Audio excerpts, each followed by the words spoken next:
অন্তর দিয়া বিশ্বাস করবে আল্লাহ কয়জন? একজন। এটা অন্তর দিয়া বিশ্বাস করা। শুধু আল্লাহ যে একজন এটা অন্তর দিয়া বিশ্বাস করবে এরকম না। জান্নাত জাহান্নাম, আল্লাহ নবী রসুল ফেরেশতা কুল সব কিছু বিশ্বাস করবে। আল্লাহ যে মসজিদে আছে বিশ্বাস করবে, আল্লাহ যে আবার অন্য জায়গায় আছে সেটাও বিশ্বাস করবে। নামাজের সময় যেরকম মনে করবে আল্লাহ আছে, অন্যায় করার সময় বিশ্বাস করবে আল্লাহ আছে। এই জমিনটা আল্লাহর এটা যেমন বিশ্বাস করবে, এই জমিনের ভিতরেও বিধান চলবে আল্লাহর, এটাও তেমন বিশ্বাস করা লাগবে।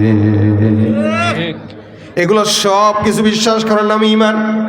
তাসদীক বিল জিনান, অন্তর দিয়ে বিশ্বাস করা, অন্তর দিয়ে সত্যবাদিতার স্বীকারোক্তি দেওয়া, বিশ্বাস করা আল্লাহ এক। এই জমিন আর আসমানের ভিতরে সব কিছু একজনই নাড়াচাড়া করেন। আল্লাহ পাক বলেন লাউ কানা ফীমা আলিহাতুন ইল্লাল্লাহু লাফাসাদাতা, আসমানের নিচে জমিনের উপরে আল্লাহ ছাড়া অন্য কোন রব যদি থাকতো, এই আসমান আর জমিন ধ্বংস হয়ে যেত। এই জন্য এক নম্বর তাসদীক বিল জিনান, ঈমানের গুণ হলো অন্তর দিয়া বিশ্বাস রাখবে। দুই নম্বর জবান দিয়া স্বীকার করবে ইকরার বিল লিসান। ইকরার বিল লিসান মানে লা ইলাহা ইল্লাল্লাহ মুহাম্মাদুর রাসূলুল্লাহ। অন্তর দিয়ে বিশ্বাস করার পাশাপাশি জবান দিয়ে স্বীকার করবে। জবানের স্বীকারোক্তির অনেক দাম। কোন মুমিন জবান দিয়া যত এলোমেলো চিন্তা করুক না কেন, যতক্ষণ মুখ দিয়া বলবে না ততক্ষণ তার গুনাহ লেখা হবে না। আপনার মাথায়, আপনার দেমাগে অনেক চিন্তা আসতে পারে যে এই সেই আল্লাহ, এই দুনিয়ার অবস্থা, মানে বিভিন্ন গুনাহের চিন্তা আসতে পারে। ততক্ষণ পর্যন্ত লেখা হবে না যতক্ষণ কাজ না করবেন অথবা মুখ দিয়া না বলবেন। কয় না মন্ডয় চাইতেছে গালি দিয়ে ইচ্ছা মতো একটা, তা দেয় না কেন? গুনাহ হবে। মন চাইতেছে, মনের ভিতরে আছে, দেয় না। যতক্ষণ দিবে না ততক্ষণ মন কোটি কোটি বার চাইলেও কোনো সমস্যা নাই, কিন্তু যখন দিয়ে ফেলছে একবার দিলেই শেষ। এই জন্য ইকরার বিল লিসানের দাম আছে অনেক। জবান দিয়ে স্বীকার করা, জবান দিয়ে কি করা? স্বীকার করা। সারা জিন্দগি একটা মেয়েরে চিনেন না, কিন্তু বাবা মা পছন্দ করা করে বলো কবুল, আপনি বললেন খালি এতটুকুন একটা শব্দ কবুল। এই জবানের একটা কবুল স্বীকারোক্তি একটা হারাম সম্পর্ককে হালাল বানায় দিল। আবার 50 বছরের একটা দীর্ঘ সম্পর্ক, এটা হালাল ছিল, খালি জবানের একটা শব্দ স্বীকারোক্তি তালাক, এতটুকু শব্দের মাধ্যমে সারা জিন্দগির জন্য হারাম হয়ে গেল। জবানের স্বীকারোক্তির দাম অনেক। এই জন্য ইকরার বিল লিসানের অনেক দাম। জবান দিয়া স্বীকারোক্তি করা। জবান এটা যখন মানুষের হুঁশ না থাকে তখন সম্মানও থাকে না। এই জন্য আল্লাহ রাসূল বলেন তুমি তোমার জবান এবং লজ্জাস্থানের গ্যারান্টি দাও, আমি নবী তোমাকে জান্নাতের গ্যারান্টি দিয়ে দিলাম। জবানের অনেক দাম, জবানের অনেক দাম। জবান দিয়া খালি স্বীকারোক্তি দিয়ে দিবেন তো ইসলাম কবুল হয়ে গেছে। সারা জিন্দিগি অন্যায় করছেন, অবিচার করছেন, খালি লাস্ট জীবনে সে বলবেন লা ইলাহা ইল্লাল্লাহ মুহাম্মাদুর রাসূলুল্লাহ, এতটুকুন স্বীকারোক্তির কারণে বাস জান্নাতি হয়ে গেছে। জবান দিয়া না বললে নিয়ত হয় না। আপনি নিয়ত করবেন যে আমি অমুক করবো, নিয়ত করছি, তো বলছেন তো নিয়ত করছেন, কাজ করা লাগে নাই, নিয়তের কারণে সওয়াব লেখা হয়ে গেছে। জবানের অনেক দাম। জবান দিয়া স্বীকার করছেন আল্লাহ এক, জবান দিয়া স্বীকার করছেন নবী এক। এটা হলো ঈমানের 2 নম্বর গুণ, ইকরার বিল লিসান।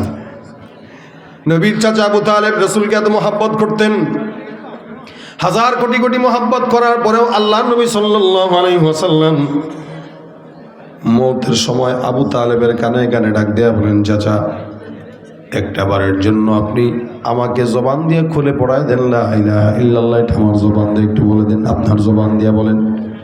আবু তালেব বলে, এ মুহাম্মদ তোমাকে আমি এত বিশ্বাস করি, তবে জবান দিয়ে স্বীকার করতে পারবো না। জবান দিয়ে যদি স্বীকার করি তাহলে এটা হবে না। যার কারণে আবু তালেব নবীকে সারা জিন্দেগি মহব্বত করার পর জবান দিয়ে স্বীকারোক্তি না করার কারণে আল্লাহ পাক তাকে সারা জিন্দেগির জন্য জাহান্নাম দান করে দিয়েছেন। কিন্তু জবান দিয়ে একবার যদি স্বীকারোক্তি করতো, সারা জিন্দেগি কাফের থাকা অবস্থায় আল্লাহ পাক তাকে জান্নাত দিত কি দিত না? স্বীকারোক্তি। এই জন্য জবান দিয়ে স্বীকারোক্তি করা লা ইলাহা ইল্লাল্লাহ মুহাম্মাদুর রাসূলুল্লাহ। মনে রাখবেন ইমানটা এমন একটা সম্পদ, যেই সম্পদ টাকা না থাকলেও কি, ক্ষমতাও না থাকলেও কি, যার ইমানের সম্পদ আছে তার দুনিয়ার আর কোনো সম্পদের দরকার নাই, ঠিক কিনা?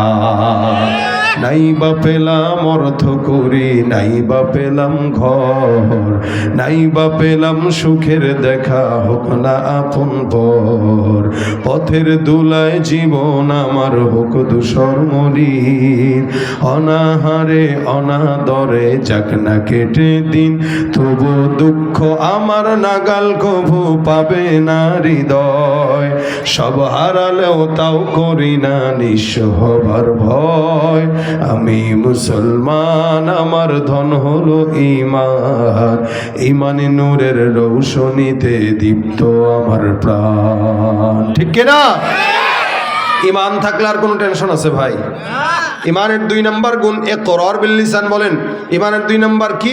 জবান দিয়া স্বীকারোক্তি করা। জবান দিয়া 1 নম্বর অন্তর থেকে বিশ্বাস করা, 2 নম্বর জবান দিয়া স্বীকারোক্তি করা, 3 নম্বর আমল বিল আরকান। শরীয়তের যত হুকুম আহকাম বিধি নিষেধ আছে সব কিছু পুঙ্খানুপুঙ্খানু মানার নাম হলো ঈমান। আমাদের দেশে অন্তর দিয়া বিশ্বাস করার লোক আছে, জবান দিয়া স্বীকার করার লোকও আছে, কিন্তু আমল দিয়া পরিপূর্ণ করার লোকের বড়ই অভাব, যার কারণে ফজরের নামাজের মুসল্লির দিকে তাকাইলে মনে হয় এ দেশে কোনো ঈমানদার নাই, সব হলো নাস্তিক। আর জুমার নামাজের দিকে তাকাইলে মনে হয় এদেশে কোনো নাস্তিক নেই, সবই ঈমানদার। কি বলেন, ঠিক না? 5 তলা মসজিদ ভরে যায়, 4 তলা মসজিদ ভরে যায়, কিন্তু ওদিক দিয়ে ফজরের নামাজে 5 জনও খুঁজে পাওয়া যায় না। এই হলো মুসলমানের হালত।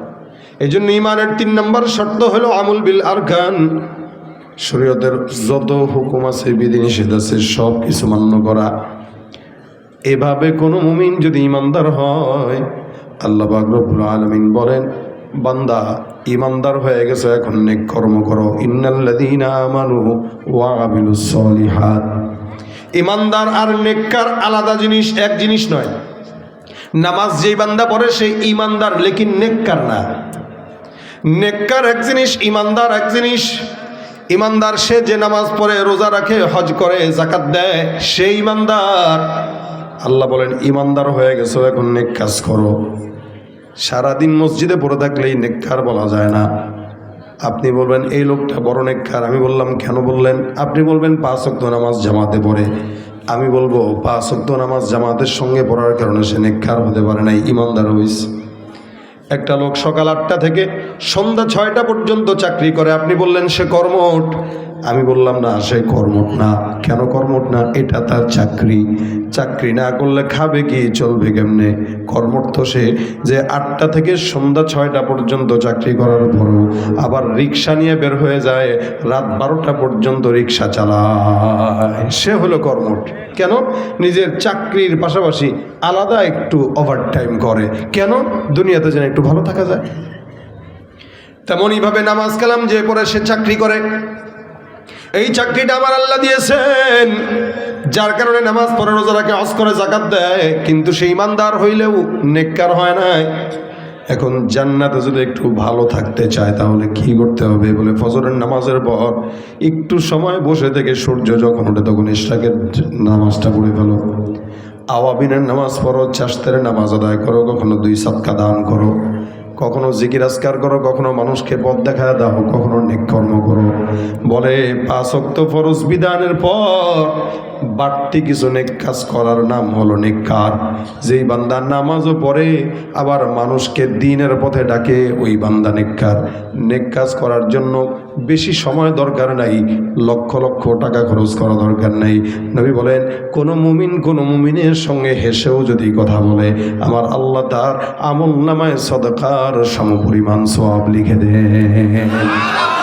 এটা নেক কাজ, হেসে কথা বলা। আমরা তো হাসি মুখে কথা বলা ভুলেই গেছি।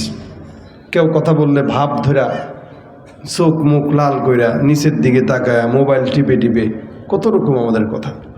অথচ রাসূল সাল্লাল্লাহু আলাইহি ওয়াসাল্লাম বলেন একটু হাসি দাও। কেউ কারোর সঙ্গে দেখা করে সালাম দিল, হ্যাঁ একটু হাসি দিয়ে দাও, একটা হাসি দিলেই বাশাশাতুল ওয়াজহি সাদাকা। রাসূল বলেন কেউ যদি একটু হাসি মুখেও কারো দিকে তাকায় তা আল্লাহ পাক তার সদকার সওয়াব দান করে দেন।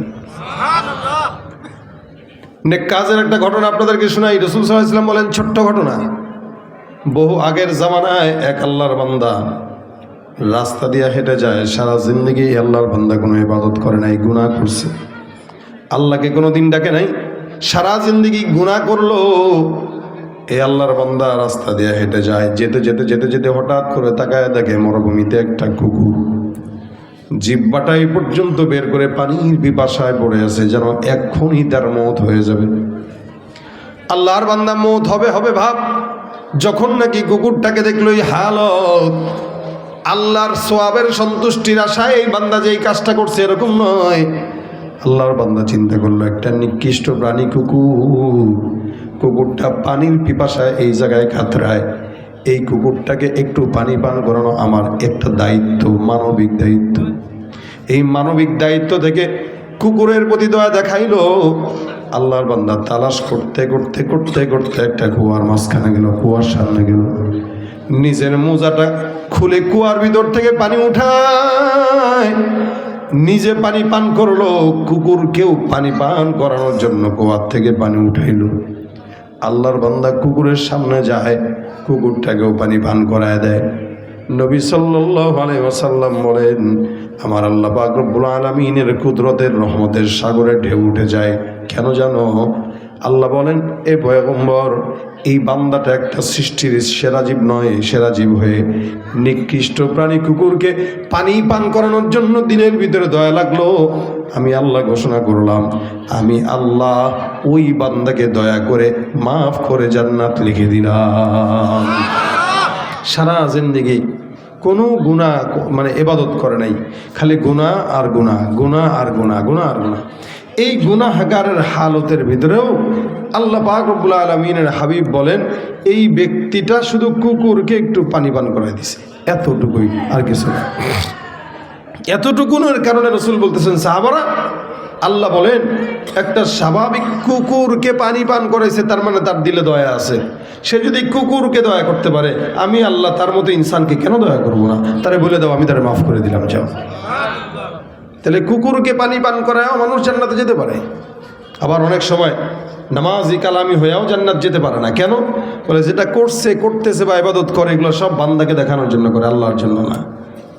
এই জন্য নবী বলেন আখলিস দীনাকা ইয়াকফিকাল আমালুল কলিল, তুমি তোমার ঈমানকে সহি করো, আল্লাহ পাক রব্বুল আলামিন অল্প আমলের কারণে তোমাকে নাজাতের জন্য বন্দোবস্ত করে দিবেন। সুবহানাল্লাহ। অল্প আমল, বেশি দরকার নেই। রাতকে রাত তাহাজ্জুদের দরকার নেই, রাতকে রাত কোরআন তেলাওয়াতের দরকার নেই, রাতকে রাত জিকিরের দরকার নেই। অল্প আমল করো তো নাজাতের উসিলা হয়ে যাবে। এই জন্য রাস্তা দিয়ে হাঁটতেছেন, কাউকে দেখছেন, একটা সালাম দিয়ে দিবেন, নেক কাজ। কোনো একটা মুরব্বী বয়োজ্যেষ্ঠকে হেঁটে যেতে দেখতেছেন, তো তাকে হাতের ভিতরে একটা মনে করেন 5 কেজি ওজনের বাজারের ব্যাগ আছে, আপনি বলবেন কাকা দেন ব্যাগটা, আমি একটু আলগায় দিই। কই যাবেন? ওই 1 কিলোমিটার দূরে, দেন ব্যাগটা একটু নিয়ে নিজে একটু হেঁটে আরেকজন মুরব্বীর বোঝাটা একটু আগায় দেন। আপনি দুনিয়াতে কারো বোঝা আগায় দিবেন, আল্লাহ পাক আপনাকে জান্নাতে যাওয়ার জন্য গুনাহের বোঝা আল্লাহ নিজে আদায় দিয়া তারপর আপনাকে জান্নাত দিয়ে দিবে। আপনি কারো বোঝা বহন করবেন তো আল্লাহ আপনার বোঝা বহন করে দিবে, শেষ। দুনিয়াতে আপনি হয়তো 5 কেজি ওজনের বোঝা বহন করছেন, আল্লাহ পাক জাহান্নামে আপনার সমস্ত কোটি কোটি গুনাহের বোঝা বহন করে দিয়ে দিবে, কিন্তু আপনাকে তো আগে দিতে হবে।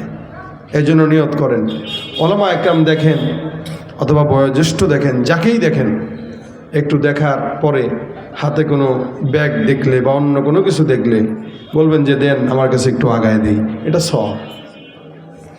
আল্লাহ নবী বলেন আল কালিমাতুত তাইয়্যিবাতু সাদাকা, কোনো মুমিন যদি কোনো মুমিনের সঙ্গে ভালো আচরণ করে, অর্থাৎ ভাই জিজ্ঞাসা করলেন দেখা হয়েছে, ভাই আপনার পরিবার কেমন আছে? আলহামদুলিল্লাহ। কেউ অসুস্থ আছে কিনা? বলে না। ব্যবসা বাণিজ্য কেমন চলতেছে এখন? বলে তো আলহামদুলিল্লাহ ভালো আছি। কোনো সমস্যা হলে বললেন টইলেন আমারে, আচ্ছা ঠিক আছে বলবো। এই যে একটুখানি কনভারসেশন, একটু কথোপকথন, এতটুকুনের বরকতে আল্লাহ পাক রব্বুল আলামিনের হাবিব বলেন সদকার সওয়াব মিলে যায়। আল কালিমাতু তাইয়্যিবাতু সাদাকা, নেক কথা বলা, মানুষের সঙ্গে একটু উত্তম কথা বলা, এগুলো সদকার সওয়াব। তাহলে সমাজে আমরা নেক কাজ করি না, আমরা নেক কাজ ছেড়ে দিচ্ছি। কোনো মানুষ অটোতে উঠলেন, দুপুরবেলা আপনার বাসায় নামবেন, আপনি চিন্তা করলেন যে দেখ মুরব্বী মানুষ, জিজ্ঞেস করি খাইছে কি খাইছে না। তারপরে যদি জিজ্ঞাসা করেন বাবা খাইছেন, যদি বলে না খাই নাই, তো চলেন আমার বাসায় তো একটু ডাল ভাত কিছু রান্না করা আছে, আপনি সহ একটু বাসার ডাল ভাতটা খাই। একটা রিক্সাওয়ালা, একটা ভ্যান চালক, এরকম একটা মানুষকে যদি আপনি মন থেকে একটু খাবার মেহমানদারি করান, বলেন তো এটা সোয়াব না গুনাহ? এই যে রমজান আসতেছে, সোয়াব কামানোর মাস রমজান। রমজান হচ্ছে বান্দার আমলের গাছ থেকে ফল পেড়ে খাওয়ার মাস। একটা রজব, শাবান, রমজান। আল্লাহুম্মা বারিক লানা ফি রজব ওয়া শাবান ওয়া বাল্লিগনা রমাদান। নবী দোয়া শিখিয়ে দিয়েছেন। আমরা তো নির্বাচনের কারণে রমজানকে কই যে রাখছি আল্লাহ মাবুদ জানে। রমজান যে এবার কী হয় আল্লাহ ছাড়া কেউ জানে না। কিন্তু অন্যান্য বছর কিন্তু এই সময়টা একটা রমজানের আমেজ আমাদের দিলে কাজ করতো। এবার আর রমজানের কথা মনেও নেই পাবলিকের। এখন থেকে চিন্তা করেন, রমজান আসতেছে। রজব মাসটা হইল আমলের গাছে চারা লাগানোর মাস, আমলের চারা লাগানোর গাছের মাস। মানে আমলের গাছের চারা লাগাবো রজবে। মুফাসসির ইকরাম বলেন আমলের গাছের চারায় পানি দেব শাবানে, তো এটা একটু একটু বড় হবে। আর যখন বড় হবে রমজান আসবে, তো তখন আমলের ফলগুলো পেড়ে পেড়ে পকেটে ঢুকাবো। অর্থাৎ নফল ইবাদত করবো তো আল্লাহ পাক ফরজের সমপরিমাণ সওয়াব দান করবেন। ফরজ করবো তো আল্লাহ পাক 70 থেকে 700 গুণ বৃদ্ধি করে সওয়াব দান করে দিবেন। আমরা রমজান আসতেছে, নিয়ত করব প্রতিদিন নেক কাজ করব। একটা হোক, 2টা হোক, 10টা হোক, 20টা হোক, নেক কাজ করবেন প্রতিদিন। প্রত্যেক দিন একজনকে একটু ইফতারি করাবেন। কি দিয়া? বলে খেজুর দিয়া। কি দিয়ে? একটু বুট দিয়ে। কি দিয়ে? একটু মুড়ি দিয়ে। এখন তো খেজুর, মুড়ি, এরপরে ফল ফলাদির আইটেম 5টা না থাকলে ইফতার কোনো বাসায় দিলে কয় ফকির নি আমার ইফতার দিতে এসে, মনে হয় আমি না খেয়ে আছি। অথচ একটা রোজাদারকে একটু পানি পান করায় ইফতার করাইলেও ওই রোজাদার অবস্থায় যে সোয়াব পাইল, সেম সোয়াব আল্লাহ পাক যে তারা খাওয়াইলো তারা দান করে দিবেন। অর্থাৎ আপনার 2টা রোজার সোয়াব হবে, একটা আপনার আর একটা যারে পান করাইছেন তার। একটু পানি হইলেও তোমরা খেজুর মেহমানদারি করো, এটা খেজুর হইলেও তোমরা খাওয়াও। এটা রাসূল সাল্লাল্লাহু আলাইহি ওয়াসাল্লামের আদেশ। এই জন্য রমজান আসতেছে, একটু বেশি বেশি মানুষকে মেহমানদারি করাবো। রমজান আসতেছে, এটা মাথায় নেব না যে তরমুজ দেওয়া লাগবে, আম দেওয়া লাগবে, কাঁঠাল দেওয়া লাগবে, লিচু দেওয়া লাগবে, ফল ফলাদি দেওয়া লাগবে। না, এটা দরকার নেই। আপনি একটা খেজুর দেন, একটু পানি দেন, একটু বুট দেন, একটু মুড়ি দেন, সুন্নত পালন নিয়তে পাঠান। এখন সে কি মনে করলো এটা তার হিসাব। সে ফকির মনে করলো, সে নিজে ফকির, আপনি না, আপনি সওয়াব কামাইছেন। একটু দুধ খাওয়ান। রাস্তায় যে সমস্ত পথচারীরা হাঁটে, অনেক সময় পথচারীরা রোজা রাখা অবস্থায় দেরিতে পৌঁছে বাসায় তো ইফতার করতে পারে না। আপনি দেখেন এরকম কেউ আছে কিনা, আপনি তার হাতে একটু ইফতার ধরায় দেন। এগুলো নেক কাজ। রাস্তা দিয়ে হাঁটতেছেন, একটা কি বলে কলার সলকা পড়ে আছে। রাসূল বলেন ইমানের 70টার বেশি শাখা আছে। আদনাহা ইমাতাতুল আদা আনিত তরিক। ইমানের 70টার বেশি শাখার ভিতরে সবচেয়ে নিম্ন শাখা হইল রাস্তা থেকে কাটা দূর করে দেওয়া। কলার সলকা পড়ে আছে, এটাকে সরায় দেন। একটু কাটা পড়ে আছে, এটাকে সরায় দেন। একটু ইটের টুকরা পড়ে আছে, একটা হুন্ডা যাচ্ছে, হুন্ডাওয়ালা ভাই এটার উপরে পড়লে ওর হুন্ডা স্লিপ খাবে, অ্যাক্সিডেন্ট হওয়ার সম্ভাবনা আছে, তা আপনি ওই ইটের টুকরাটা সরায় দেন। এগুলো নেক কাজ।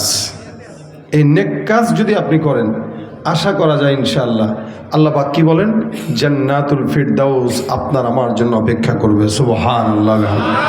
জান্নাতুল ফিরদাউস কেন দিবেন? আল্লাহ পাক নেককারদের জন্য জান্নাতুল ফিরদাউস রাখছেন, আর মুমিন মুত্তাকিদের জন্য আল্লাহ পাক শুধু জান্নাত রাখছেন। জান্নাত আর জান্নাতুল ফিরদাউসের পার্থক্য আছে। একটা মানুষের 5তলা বিল্ডিং আছে, কিন্তু গেট ছোট, লিফট নাই, সিঁড়িতে টাইলস নাই, ঘরের রুমে টাইলস নাই। আরেকজনের লিফটও আছে, টাইলসও আছে, সব কিছু আছে। মানুষ পার্থক্য করে যে আরে এটা সুন্দর, এটা তেমন সুন্দর না। জান্নাতও এরকম।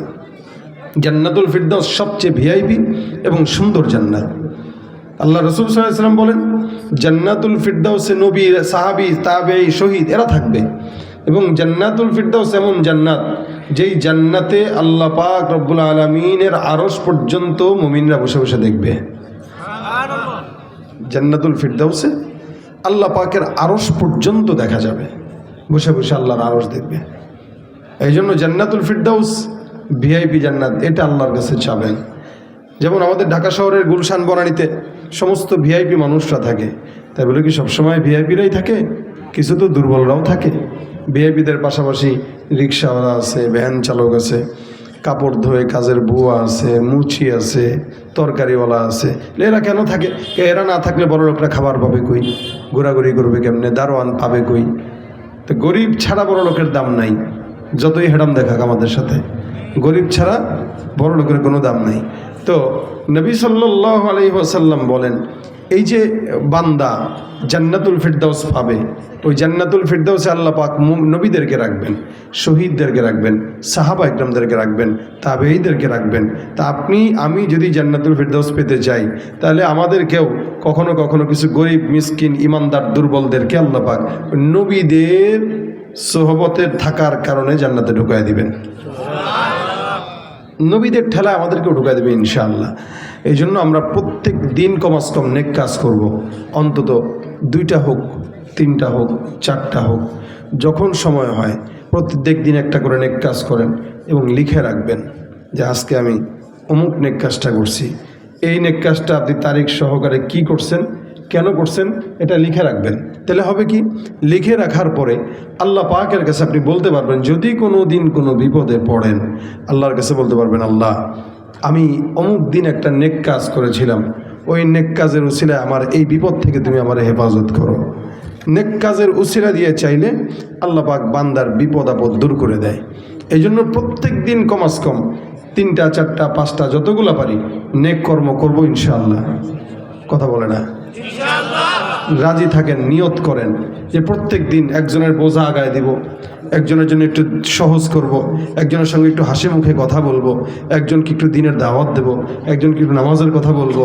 হ্যাঁ, এইভাবে প্রতিদিন যদি নেক কর্ম করতে পারি, আশা করা যায় আমাদের সমস্ত আমল আল্লাহ পাক যদি ঘাটতেও থাকে, ওই ছোট ছোট নেক কাজের বরকতে আল্লাহ পাক আমাদেরকে জান্নাতুল ফিরদাউস দান করবেন ইনশাআল্লাহ। আল্লাহ যেন আমাদেরকে নেক কাজ করার তৌফিক দান করে, বলেন আমিন।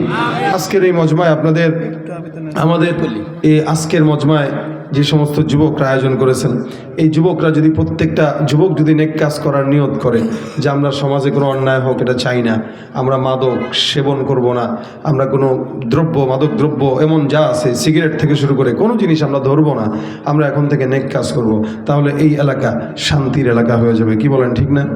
আল্লাহ পাক আমাদেরকে এই যুবকদেরকে নেককার হিসেবে কবুল করুক, আমিন।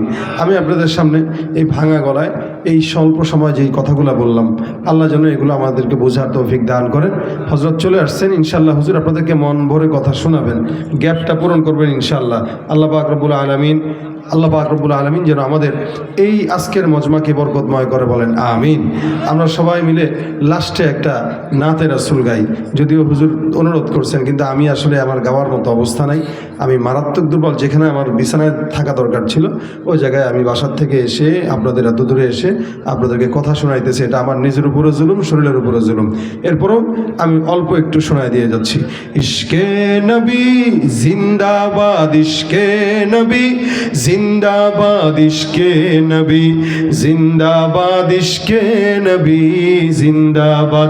আমার মনের ভুবন জুড়ে উঠলো যখন চাঁদ, তারার মিছিল কোরাস ধরে বলল মুহাম্মদ। ঝিঝির দোলো দুরুদ সুরে নামলো খুশিরত দুপুরে, সেই খুশিতে জাগলো ধরা, চললো ক্ষমার পরম্পরা। মনের আকাশ আলো মনে দূর মদিনার চাঁদ ইশকে নবী ইশকে নবী ইশকে নবী জিন্দাবাদ ইশকে নবী ইশকে নবী ইশকে নবী জিন্দাবাদ ইশকে নবী জিন্দাবাদ ইশকে নবী জিন্দাবাদ ইশকে নবী জিন্দাবাদ ইশকে নবী জিন্দাবাদ। আসসালামু আলাইকুম ওয়া রাহমাতুল্লাহি ওয়া বারাকাতুহু।